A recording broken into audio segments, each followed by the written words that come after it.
Actually, you see I'm back in Japan, and my slides are usually a little bit different, so they will be more colorful. And unfortunately, I have used a lot of text, which I'm not using as a scientist.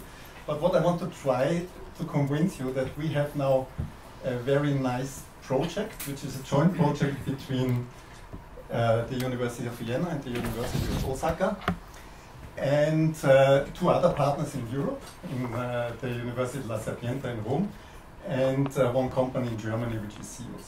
What you see here is how we try to build the future with developing a new revolutionary instrument for material science. And that's part of a funded European Union project from the ERC Synergy grant. And what you see here is that I'm not alone in this. So we have three people, which you see on this left side, which is myself, then Max Heider from the company SIUS, and the representative of GEOL in Germany, Georg Ragel. And on the other side, you see my cooperation partner in the Osaka University, Katsu Suinaga, together with, at that time, the visit of the European ambassador to Japan, Baki. So what is it about? So I said I tried to introduce myself very, very briefly. So I'm professor in quantum and solids, and as a scientist, you're always like a child. So I'm a toy collector. I develop my own toys, and I want to have my toys, and I want to have fun with it. And for this, of course, you need to have funding, and you need to have the expertise to develop something new. So my background is in solid-state physics and surface science and spectroscopy, and I also synthesize some materials. But what is important for this meeting in Osaka, and that's why I'm here, I have some ongoing and past cooperation with Japan, which lasted nearly 30 years now. So the first one is also present. It's Katsu Suinaga sensei from, he was at that time in Tsukuba and is now in Osaka University. And he's a specialist in electron microscopy. And then I have several other spectroscopies on samples. And the second professor who also could join is Shigeo Mariyama sensei from the University of Tokyo. And we have some competition and cooperation. And it's all about competition and cooperation. As I said, when you compete, you can also collaborate because you have a common interest. And I also did a sabbatical, which was co-financed by the GSBS, and that was basically the basis where we got the idea from the Synergy grant. So sometimes it's good to invest some time in a different country to get some new ideas. So what's our project about? The project is, as I showed on this slide, is 4 partners. So I'm the PI at the University of Vienna. Then we have a theoretician, which is Franco Somauri from Rome. And we have a specialist in electron optics and a specialist in electron microscopy. So the idea behind is basically shrinking a synchrotron. So it's basically having a tabletop instrument in the lab, which has the same performance as what you use at several beamlines at the synchrotron. So you see, the project is quite expensive. However, when you compare it to the several hundred million you need for a synchrotron, it's not expensive at all, because you can do it in the lab. So we get a development platform, which is based on a GEOL microscope. So here is just summarized what our expertise is, and that's how our Synergy team found together, because we had basically a joint paper together where we had theoretical understanding of ab initio spectroscopy. We had electron microscopy, which was done at ICE at that time, and my expertise was the spectroscopic understanding, the way to build out. And this came up the idea that we need to improve the electron microscopes towards something which is also able to measure momentum resolved spectroscopy. So we had a new idea where we needed also to involve a company, which is Max Heider from SIUS, who has an unrivaled expertise in electron optics and aberration correction, and that was recognized by him getting the Wolf Prize and the Kavli Prize. So this is a very crowded slide. It's basically the main slide of our project. It has 4 work packages where we want to combine something which will allow us to make spatial resolved measurements to identify where the atoms are, and combine it with something which is momentum resolved spectroscopy. Why is this important? This is something which is not usually done in electron microscopy so regularly, because you are going to atomic resolution, but momentum resolved spectroscopy gives you an additional degree of freedom to study excitation of matter. Because if you just study spatial resolved, then you see just the ground state. You see that where the atoms are moving. And with momentum resolved spectroscopy, you can see the movement, which gives you the degree of freedom to understand what's going on when you excite the matter, or when you do something, and how the matter interacts with the environment. Here's just, I have to unfortunately give you 2 or 3 slides with physical examples. So what we want to do is we want to understand spatially resolved and momentum resolved all vibrations in the system. Vibrations are just the excitations of the system. And what you see here is that you can do what the people didn't know that it can be done before. You can measure the full vibrational dispersion relation, which is the relation how the vibrations depend on the direction of the movement of the atoms. And this can be studied in electron microscopy, which was not done before. It was done only on synchrotron-based experiments. I did it myself in Grenoble. And there you can do it only on bulk scale samples, but you can never go to nanoscopic samples. And now we can do this in an electron microscope. And that was a real breakthrough, because now we can do this and we can have a quantitative understanding of the full theory behind. So that's why we had a paper together, where also 3 of the 4 partners were together of the project, and this is basically the key results as a basic starting point of our synergy project, that you have now a tunable momentum resolution which opens a complete new pathway, and I will show you some examples in an electron microscope to detect the excitation of matter. This is what you usually do. In optical spectroscopy you would see some kind of absorption peaks, which you can then correlate to difficult defects that would be atom resolved. You can do the same with momentum resolved, that you show how the lifetime and the excitations depend on the localization degree of the excitations. This gives you something, for instance, in a solar cell, how efficient the solar cell is. And just one example which we are working on, which I like very much, you can now do also technological applications that you can use it to understand how the lithium diffusion in an electrode of a lithium ion battery works.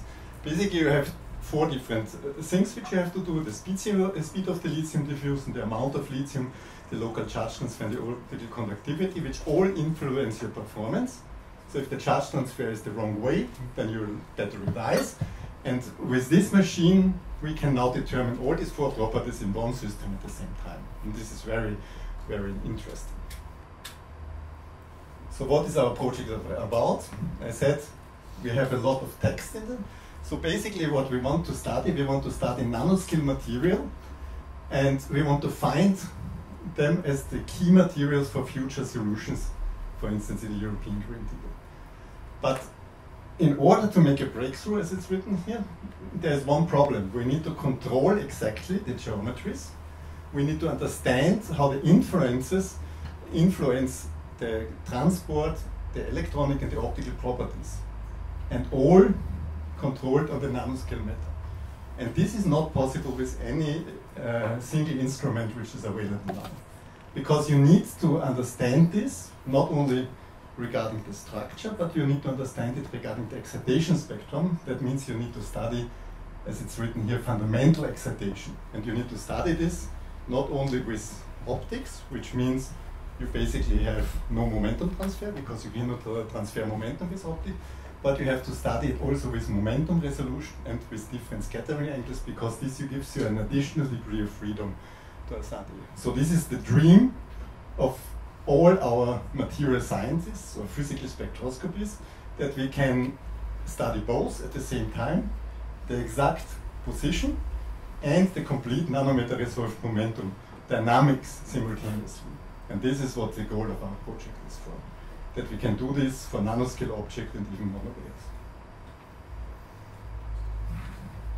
And that's, as it's written here, we will try to get a machine which is based, as I said, on a microscopic platform from GEOL, which allows us both the nanometer and momentum resolved excitations for all energy scales. So we can study low energy excitations in the case of vibrations, optical excitations, and even quadruple excitations.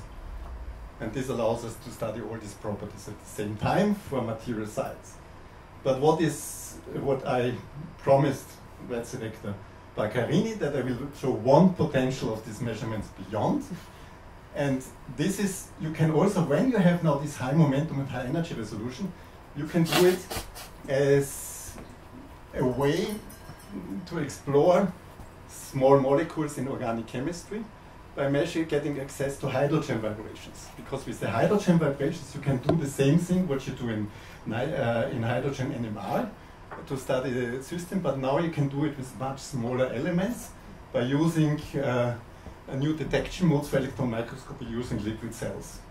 And this would facilitate not only the analysis of few molecules and make a structural determination from the analysis of the momentum-dependent vibrations by a Fourier transformation. So you can backtrack the position because hydrogen atoms are not visible in the TM because there's light. And in the long-term perspective, that might be extended to bigger molecules, and then you could study in liquid state outperforming the possibilities of cryo-TM where you have to freeze down the materials. And of course, for this, you don't need this high stability and everything which we need for our Mortem project, but you have the challenge to produce very thin samples and thin liquid cells. But it might be an option that this allows you new detection modes by getting the new ideas from how to improve the momentum resolution. So what are they doing? Technologically, electron microscopes are very well suited for atomic resolutions. That's what they are built for. That's where all the aberrations are corrected. So that's why you see that for atomic resolutions, this you see by the citations, there is very close difference to the diffraction limit, which is the Abbe limit, and the orange curve would be the absolute limit from the Heisenberg uncertainty principle, which you cannot achieve better. But once you go to high momentum resolution, this is not possible anymore because for this, not everything is corrected because the microscopes are not optimized. So what we are trying to have a system where we have one detection mode which achieves this, and another detection mode where we want to try to get a smaller beam diameter, which means better spatial resolution, in keeping with a good momentum resolution. And for this, we need how many? 5 minutes? Okay, that's okay. 3 actually. 3, okay, then that's I come just to one problem, that you heard that the University of Vienna is 1386, so quite an old building. So here we have a very good situation for an old building, that we have the Sternwarte, which is the University Observatory, which is outside of the city and it's on a solid rock. That means it's very good suited for electron microscopy. So basically everything which is telescope is good for microscope. Come on. So this is how it is written. So it's on one left side we have other electron microscope with the Canalais system. On this side we have the Mortem system. And since it's a historic building, it has very low and slow vibrations, and it has no magnetic field, which is optimal for electron microscopy. So sometimes it's good. So this is from October, showing the first setup of the Mortem building, and we have got the first upgrade where we have the Lume system, which with for laser annealing is upgraded, and we have some C-field filter, which is the detector, and a camera, which is the detection system from CEOS. And from CEOS we get now the second upgrade, which is basically a ground potential monochromator, which has this performance.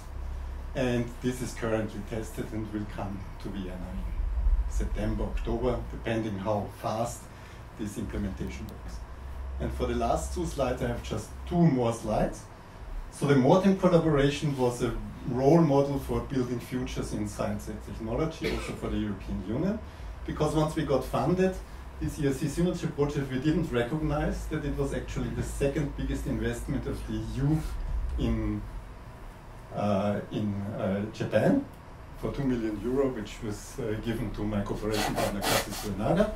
And so they invited me 2 years later to the European Parliament to present the project. And then we had, last year we had the back visit of the ambassador of the European Union in Osaka University to show the highlight of the potential, how to work together in science and technology and basic research with Japan. And in order to put this on a long-term business, you heard in the last talk there was some quote from Ovid, we made an Osaka Vienna International Development Motor, which was nicely funded by the University of Vienna and the University of Osaka, where it applied, where we make a development platform where we combine the expertise of our two nodes in Vienna and in Osaka to put it on a more solid basis. And that's the summary slide. With this I stop. That I try to convince you that cooperation with Europe and Japan is needed, because otherwise you can never finance and build these nice toys with new equipment and come to a new complete solution.